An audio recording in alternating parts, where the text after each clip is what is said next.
What's up, guys? This is Adi back with Adidas International, and we are here for another Transfer News Daily Roundup. This is the second one, and we had said we're going to be doing these transfer roundups every day until the deadline passes. Got a little bit more news for you, but before we do, don't forget if you're tuning in on YouTube, don't forget to like and subscribe. If you're listening to us on podcast audio, leave us a 5-star review, and please subscribe to the podcast as well. Every engagement we get on any platform, whether it's here or social media, helps us find more red and white fans. So if you want to continue to help us grow the red and white community, it's quick, it's free, and it really helps a lot. And you can also join the Patreon WhatsApp chat for $1 a month. We share a lot of news there that we do not share on social media as well. You can also get access to more content on Patreon as well. We introduce about 2 episodes a month, interviews, enhanced analyses, things like that. It's $5 a month, and there's even a merchandise tier. So check that out, patreon.com/307 International. Now let's get to it, boys and girls, with some of the transfer news in the transfer roundup. You guys might have seen this morning that Swansea announced officially the center back on loan from Olympiacos, Nelson Abbey. We had mentioned if David Carmo or another experienced center back came in, somebody was on the way out. This time it was Nelson Abbey. He's going to get some great experience in the championship. We've talked about this before, and we wish him the best of luck. Podence, Daniel Podence update. There was news and interest about Saudi club Al Shabab interested in Danny, and it looks like that deal is off. Al Shabab could not get clearance for the transfer from the PIF. They could not get funding. As you guys know, the PIF, the Saudi Investment Fund, has ownership in pretty much every single club. And in certain clubs, they have a larger ownership in which they allow a lot more money to be spent for players. They're spending less and less over time, and they're really focusing more on high profile players to bring to the Saudi league to elevate the status of the league. So Podence was not given clearance. That deal cannot go through, which is better for us because that means now we're really the only team that Wolves currently has, based on our sources, to deal with. Wolves hasn't been budging on the price. This is something that we told you in the last transfer roundup. They want the most that we can get. This deal will go probably to the deadline.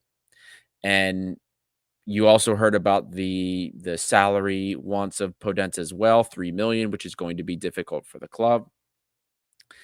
And this deal will go down to the deadline. So have some patience. We'll continue to provide updates regarding this deal. Everybody wants Danny back. We need that creative presence in the offensive third. And you have to feel that if he does come back, Danny would be the one that's given the number 7 to wear now that our captain is gone. So we'll continue to give you updates here, but the club is not going to stop doing negotiations for Danny Podence, and it probably will go down to the deadline.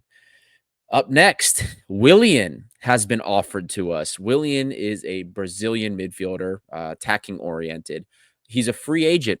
He was playing at Fulham the last couple of seasons, and he has pretty actually decent numbers, all things considered, for Fulham.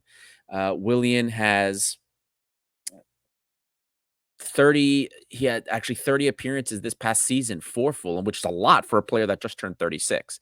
Now, a lot of you are going to balk at the age, just like myself, with regards to this rumor, but I will point you towards Tyson and what he has done for Balk. A creative player, a veteran player, and sure, maybe he won't give us 30 games this season. He's 36 years old, but he does have a creative presence and it is a spark that you can have off the bench. What worries me about an announcement like this is that I worry that this is a player that comes in if Danny does not.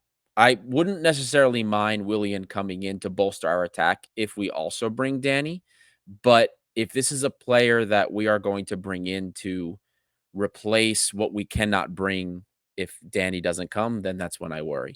But any player that can play in the Premier League, or play for Fulham under Marco Silva, if you guys remember, and have an important role is a player that I think would offer us something.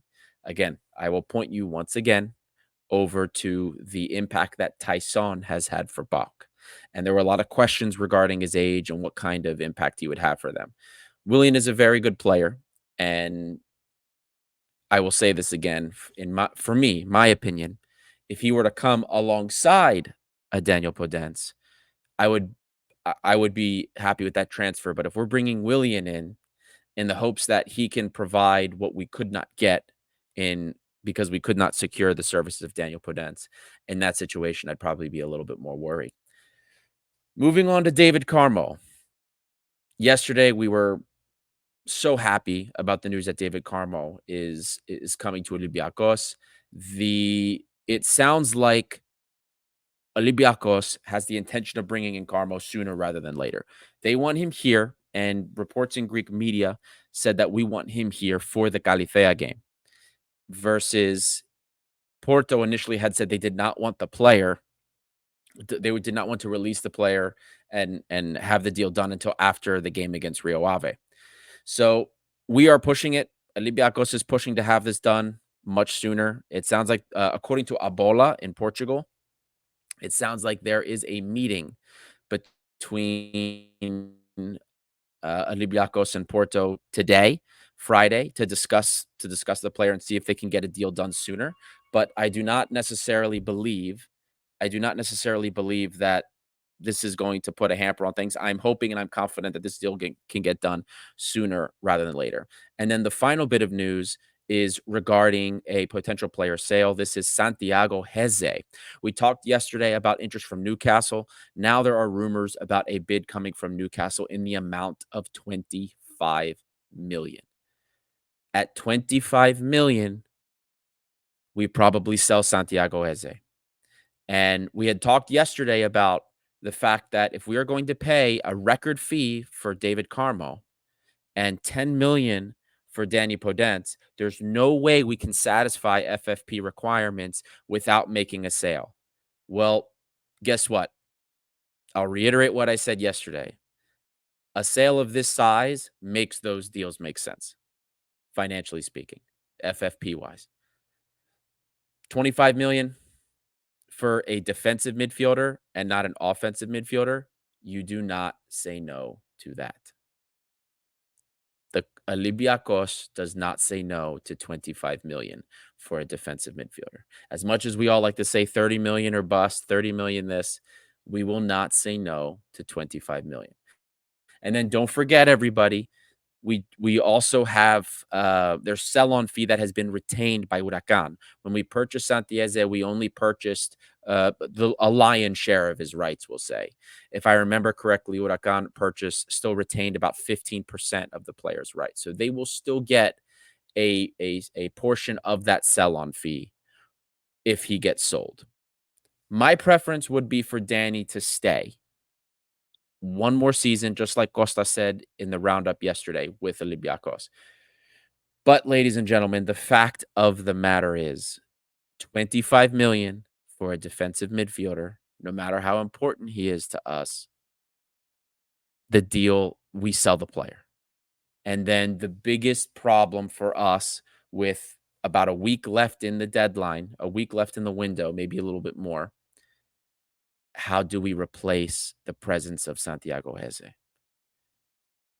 Costa talked about a player in Argentina that plays for Francisco Ortega's previous club that has similar traits. We talked about him yesterday, but we really need to think about when we sell Hezze, or I should say, if we sell Hezze, how we replace what he offers for this entire pressing scheme.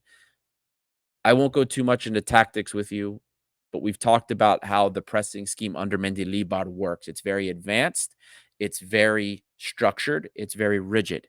And Santi Hezze represents the second layer of the press, the individual who is anticipating and laying the trap in the press and then cleaning up the balls.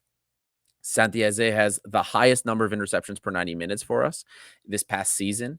And this is all because of what he does in the press. He is anticipating where the ball is going to go, and he is able to not only give himself just enough space to make somebody comfortable enough to pass the ball to a player he's marking, but then also able to get to the ball and intercept it in time. Our press has success as long as Santiago Hezze is playing a great game. When we lose that, we need to make sure we have a person that can slot in that is just as good as anticipating and operating within the confines of Mendilibar's system. This is what we will worry about, and this is how we will be evaluating if we sell Santiago Hezze, any replacement that we bring in for him, because as it stands, you don't necessarily get that from Andreas Doy. It doesn't seem like that's something we get right now from a recently returned from injury Stamenic. Chiquinho plays a different role. He's not the role that Santiago Hezze plays. Danny Garcia, I do not believe that's a role that he can play either. The kids that are promoted, Bakulas and Mujakitis, is this roles that they can play? That's something that we'll have to wait and see, but they're probably too young for you to want to thrust so much responsibility on. These are all questions that will revolve around this transfer, and it's very important for us to consider these things when we are discussing a potential sale of Santiago Hezze. But the long and the short of it is, guys, 25 million for a defensive midfielder. Olympiacos probably takes the money. That's all I've got for you today, boys and girls, for transfer news. We will be coming to you every day with any new transfer updates. Don't forget to like and subscribe on all platforms. Follow us on social media. You can follow us on X, Instagram, and Facebook. And you can also support us on Patreon. I'm Adi. This is Tiros International, by the fans, for the fans. And we'll see you tomorrow for the next transfer.